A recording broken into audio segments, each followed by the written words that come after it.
ယူရီကသူ့ကိုနဲ့တွေ့ရတော့မဲ့ဟာကိုသူ့ကိုကဝေးကိုထပ်ရောက်သွားတာကြောင့်ဒေါသစိတ်နဲ့စွမ်းအားတွေကနိုးထလာပြီးမညံ့အချို့ကတော့ပျောက်ဆုံးသွားပါတယ်။အဲဒါကြောင့်ယူရီကမာယူခိုကိုမေ့သွားပြီးမညံ့အချို့ကပျောက်သွားတာကိုတီးလိုက်ပေမဲ့သူ့ကိုပဲတွေးချင်တယ်လို့ဆိုကရီကရှိတဲ့ဘက်ကိုထွက်သွားပါတယ်။မာယူခိုတို့ဘက်မှာတော့ယူရီစွမ်းအားနိုးထလာတဲ့အချိန်ကအော်လိုက်တဲ့အတန်ကိုကြားလိုက်တာကြောင့်မာယူခိုကယူရီတစ်ခုခုဖြစ်နေပြီဆိုတာကိုတီးသွားပြီးယူရီကိုလိုက်ရှာဖို့အခန်းထဲကနေပြေးထွက်လာကလမ်းမှာလည်းယူရီတာမျက်နှာဖုံးကိုဝတ်လိုက်ရင်သူ့ကိုမေ့သားလိမ့်မယ်လို့တွေးနေပါတယ်။ဒီလိုနဲ့မာယူခိုကယူရီကိုလိုက်ရှာရင်လမ်းဆုံးတစ်ခုကိုရောက်သွားတဲ့အခါမှာတော့ယူရီရှိတဲ့ဘက်ကိုမတီးတော့တာကြောင့်ယူရီလို့အော်ခေါ်လိုက်ပြီးယူရီကလည်းမာယူခိုရဲ့အတန်ကိုကြားလိုက်တာကြောင့်မာယူခိုကိုပြန်မှတ်မိသွားပြီးသူရှိတဲ့နေရာကိုပြန်အော်ပြောလိုက်ပါတယ်။မာယူခိုကယူရီစီကိုသွားဖို့ကြိုးတရားဘောက်ကိုဖျက်လိုက်တဲ့အခါအနောက်ကနေရုတ်တရက်လောင်ချကင်ထားတဲ့မျက်နှာဖုံးကောင်ကထွက်လာပြီးမာယူခိုကိုလောင်ချနဲ့ပစ်လိုက်ပါတယ်။ဒါပေမဲ့စနိုက်ပါကောင်ကလောင်ချကြီးကိုလေးပေါ်မှာတင်ပေါက်တော့အောင်တန်းတန်းနဲ့ပြန်ပစ်ပေးလိုက်ပြီးချက်ချင်းနောက်တစ်ချက်ကိုလောင်ချကောင်ကိုထိအောင်ပြန်ပစ်ပေးလိုက်ပေမဲ့ရန်သူဘက်ကဓာမျက်နှာဖုံးကောင်ကပြန်ကာပေးလိုက်ပါတယ်။ဓာမျက်နှာဖုံးကောင်ကအ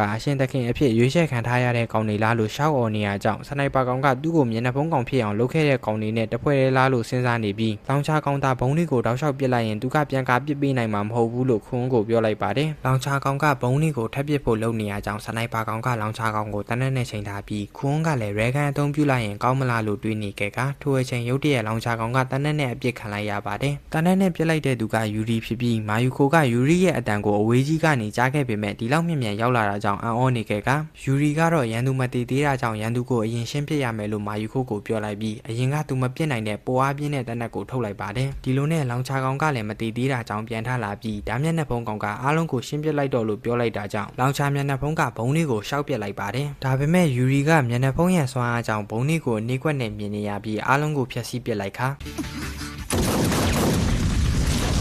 စနိုက်ပါကောင်ကလည်းလောင်ချမျက်နှာဖုံးကောင်ကိုတနက်နဲ့ပစ်တက်လိုက်ပါတယ်။ထိုအခါယူရီကစနိုက်ပါကောင်ရှိနေတာကိုတီးသွားပြီးကြောက်နေခဲ့ကမာယူခိုကတော့စနိုက်ပါကောင်ကငါတို့ရဲ့မဟာမိတ်ပဲလို့ယူရီကိုပြောပြလိုက်ပါတယ်။ဒါမျက်နှာဖုံးကောင်ကစနိုက်ပါကောင်ကိုမျက်နှာဖုံးကောင်ဖြစ်အောင်ပြောင်းခဲ့တဲ့သူတွေနဲ့တဖွဲတည်းဖြစ်ပြီးသူကဒီတိုင်းအရှုံးနဲ့ထွက်ပြေးလာရင်အဖွဲကသူ့ကိုလှောက်မှာကြောက်တာကြောင့်သူတို့ရဲ့အရှင်သခင်ကိုအခြေအနေတင်ပြဖို့ဖုန်းခေါ်နေပြီးစနိုက်ပါကောင်ကတော့ဒါမျက်နှာဖုံးကောင်ကိုတနက်နဲ့ချိန်ထားပါတယ်။ဒါမျက်နှာဖုံးကောင်ရဲ့အရှင်သခင်ကဖုန်းကင်လိုက်တဲ့အခါမှာတော့ဒါမျက်နှာဖုံးကောင်ကတတိလွတ်သွားပြီးထားထိုင်လိုက်တာကြောင့်စနိုက်ပါကောင်ကချက်ချင်းတနက်နဲ့ပစ်တက်လိုက်ပါတယ်။ဒါပေမဲ့ချက်ချင်းတည်မသွားပဲသူနဲ့ရင်ဆိုင်နေရတဲ့သူကစနိုက်ပါမျက်နှာဖုံးကောင်လို့ပြောပြီးသေးတော့ကစနိုက်ပါမျက်နှာဖုံးကောင်ကလည်းရန်သူကသူ့ရဲ့အဖွဲသားတွေကိုဘာပြောလိုက်လဲဆိုတာကိုစဉ်းစားနေပါတယ်။ယူရီတိုဘက်မှာတော့ယူရီကဗဒမပါတဲ့မျက်နှာဖုံးကိုတက်လိုက်ကြောင်းနဲ့ဖြစ်ခဲ့တာတွေအကုန်လုံးကိုပြန်ပြောပြနေပြီးမာယူခိုကိုဘာမှမတိုင်ပင်ပဲလုပ်ခဲ့မိတာကြောင့်တောင်းပန်ပါရဲ့လို့ပြောလိုက်ပါတယ်။ထိုအချိန်ခွန်းကရောက်လာတာကြောင့်ယူရီကလက်ဆွဲနှုတ်ဆက်လိုက်တဲ့အခါအရှင်သခင်အဖြစ်ရွေးချယ်ခံထားရတဲ့လူနှစ်ယောက်ရဲ့အသားကထိမိသွားပြီးစွမ်းအားတွေကနိုးထလာပါတယ်။စနိုက်ပါကောင်ကယူရီနဲ့မဟာမိတ်ဖွဲ့ထားတဲ့ဆိုပေမဲ့အရင်ကယူရီနဲ့တိုက်ခိုက်ခဲ့မှုပြီးအခုချိန်မှာလည်းယူရီကအရှင်သခင်အဖြစ်ရွေးချယ်ခံထားရတဲ့သူဖြစ်နေပြီဆိုပေမဲ့မျက်နှာဖုံးကောင်တွေမတိုက်ခိုက်နိုင်အောင်လုပ်နိုင်တဲ့အစွမ်းမရှိသေးရင်စနိုက်ပါကောင်ကယူရီကိုအမိန့်ရတိုက်ခိုက်မိလိမ့်မယ်လို့ဆိုက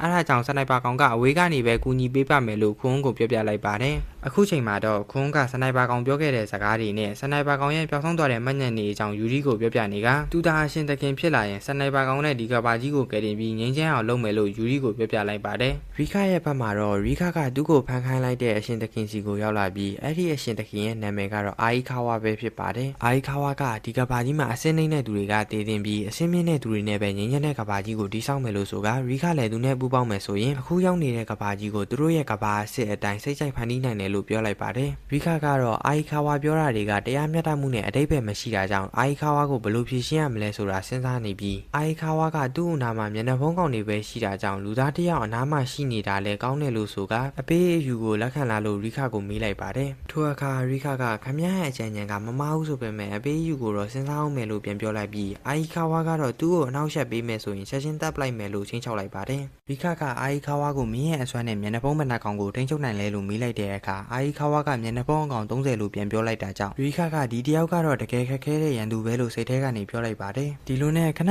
အကြာမှာတော့အာယီခါဝါကရဟရင်လာတော့မှမလို့ရီခကိုတိုက်ခေါက်မိုးထက်စီကိုခေါ်သွားကလမ်းမှာလည်းသူ့ရဲ့အရှင်တခင်စွမ်းအားနဲ့ဆိုရင်ဒီကဘာကြီးကိုကောင်းကောင်းဦးဆောင်နိုင်မှာလို့ရှောက်ပြောနေပြီးရီခကတော့ငင်းချမ်းရေးကိုဗန်းပြပြီးအာနာယူနေတဲ့ကောင်ကိုချက်ချင်းရှင်းပစ်လိုက်ရမလားလို့တွေးနေပါတယ်။ရီခကဒီကဘာကနေထွက်ပြေးခြင်းတဲ့သူတွေကသာရဟရင်ကိုတုံးကြတာမလားလို့အာယီခါဝါကိုပြောလိုက်ပြီးမင်းတို့ပြီးပြည့်စုံနေတဲ့သူကရဟရင်နဲ့ဘာ ဘာလို့မှလဲလို့မေးလိုက်တဲ့အခါအာဟီခါဝါကသူလေးလာထားရတဲ့လောက်ဆိုရင်ပြည့်စုံတဲ့အရှင်သခင်ဖြစ်ဖို့ကမျောစင်စီကိုသွားဖို့လိုပြီးမျောစင်ကိုသွားဖို့ကကြိုးစားလည်းမရှိတာကြောင့်ရဟတ်ရင်တွေပဲသွားရမယ်လို့ပြန်ပြောလိုက်ပါတယ်။ထိုအခါရီခါကယူရီပြောတဲ့ရဟတ်ရင်ကိုသိမ်းမဲ့အစီအစဉ်ကိုပြန်တတိယသွားပြီးအာဟီခါဝါကိုလည်းသူလေးလာထားတဲ့ဟာကိုဘာလို့တတိယယုံကြည်နေရလဲလို့စဉ်းစားနေကဒီလိုကောင်မျိုးကိုထားဖို့ဆိုရင်ယူရီကိုပဲအားကိုးရတော့မယ်လို့ရီခါကစိတ်ထဲကနေပြောနေပါတယ်။ယူရီရဲ့ဘက်မှာတော့ယူရီကသူ့ကိုဖမ်းခံလိုက်ရတဲ့အကြောင်းကိုအားလုံးကိုပြောပြလိုက်ပြီးခွန်းကစနိုက်ပါမျက်နှာဖုံးနဲ့ရီခါရဲ့အကူကသူငယ်ချင်းလားလို့မေးဖို့လုပ်လိုက်တဲ့အချိန်ရဟတ်ရင်အတန်ကြားလိုက်တာကြောင့်မမေးဖြစ်တော့ပဲယူရီကသူ့ရဲ့အစွမ်းနဲ့ရဟတ်ရင်ကိုသိမ်းမယ်လို့ဆိုက